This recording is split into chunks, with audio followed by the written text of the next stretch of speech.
Our conversation with the unbelievably funny host with a truly singular take on the late night industry. I sat down with Ziwe. She's the executive producer and the host of her very own show that finds our areas of discomfort and it drives straight into them. The second season of Ziwe premieres Sunday on Showtime.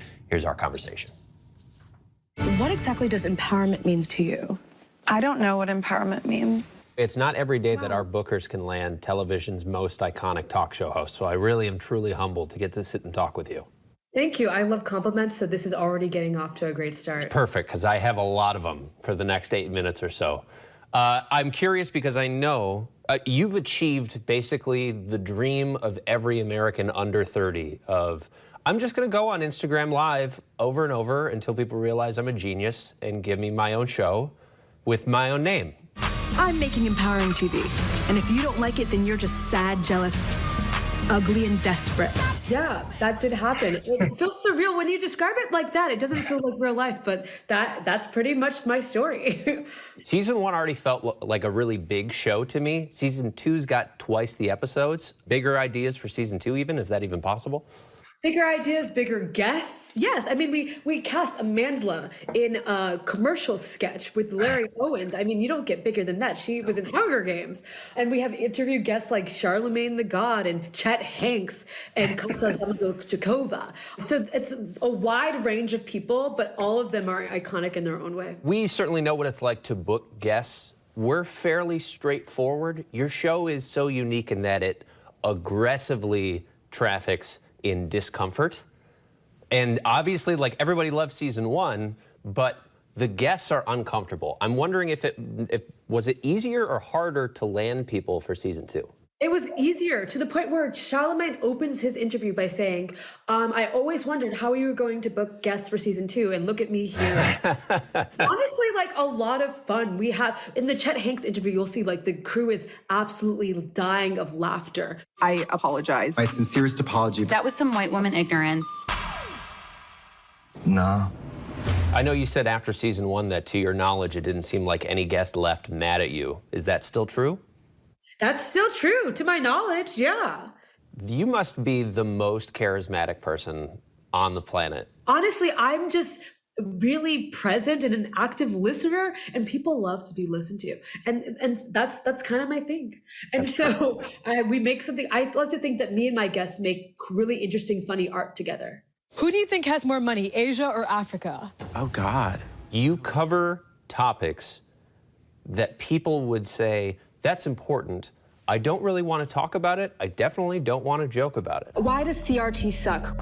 The first episode of Season 2 is called Critical Race Theory, which is, I think a lot of people would say, doesn't sound like a barrel of laughs. How do you find that balance, especially when so much of the show has to be improv with a guest? Well, I have been watching news all of my life, especially ABC News with David Muir. And so honestly, and so with critical race theory in particular, I found that the discourse around it was sort of like unaware of what that term meant. And so I just approached it as someone who has no idea what the word means. And then it's just really fun. We're just trying to have fun. We're making people laugh. I'm trying to have fun. And so that shines through in the show, I think. The Ziwe on the show, do you fully consider that a character? Is that just a version of yourself? It is like a hyperbolic, heightened version of myself.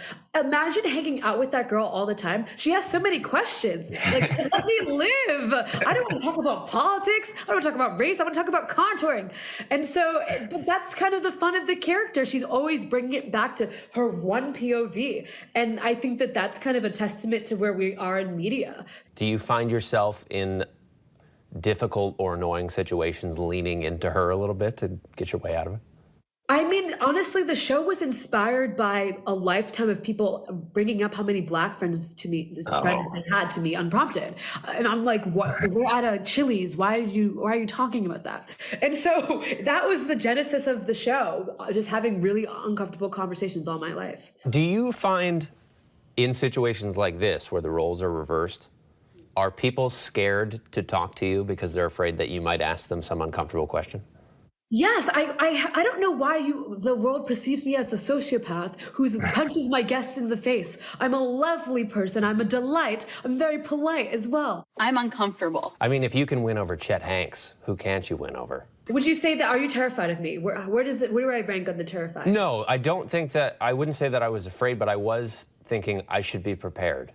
I have a habit of taking control of interviews. I think it's the Pisces sign Capricorn moon. That was what I was going to say. It's probably the Pisces sign Capricorn moon. Yes, exactly. Like Elizabeth Taylor. I like to think of myself as the black version of her. What else can we tee up for season 2? There's a wide range of people for every single taste and genre, and you get iconic quotes like Lana Glazer talking about Yas Queen. So it's going to be really, really fun, and I recommend the show. Ziwe, this has been amazing. Thanks so much. Thank you so much. It was a pleasure talking to you, Trevor. And the season 2 premiere of Ziwe is Sunday on Hi everyone, George Stephanopoulos here. Thanks for checking out the ABC News YouTube channel. If you'd like to get more videos, show highlights, and watch live event coverage, click on the right over here to subscribe to our channel, and don't forget to download the ABC News app for breaking news alerts. Thanks for watching.